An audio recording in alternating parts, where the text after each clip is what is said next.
Okay, actually dekat Space ni kita ada 2 homegrown degree, which is SSPB, sebelum ni dikenali sebagai BBA, Bachelor of Business Administration, dan satu lagi SSPG, which is Bachelor of General Studies. So, kalau siapa-siapa berminat untuk belajar in terms of international business, bolehlah enroll dalam BBA ataupun SSPB. Siapa yang berminat untuk tingkatkan diri dengan mengambil degree, boleh ambil Bachelor of General Studies. So, ada banyak lah. Sebenarnya, dia program yang sangat menarik.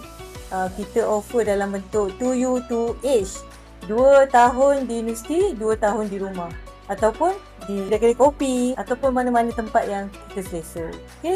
Boleh datang ke Space untuk mengetahui lebih lanjut.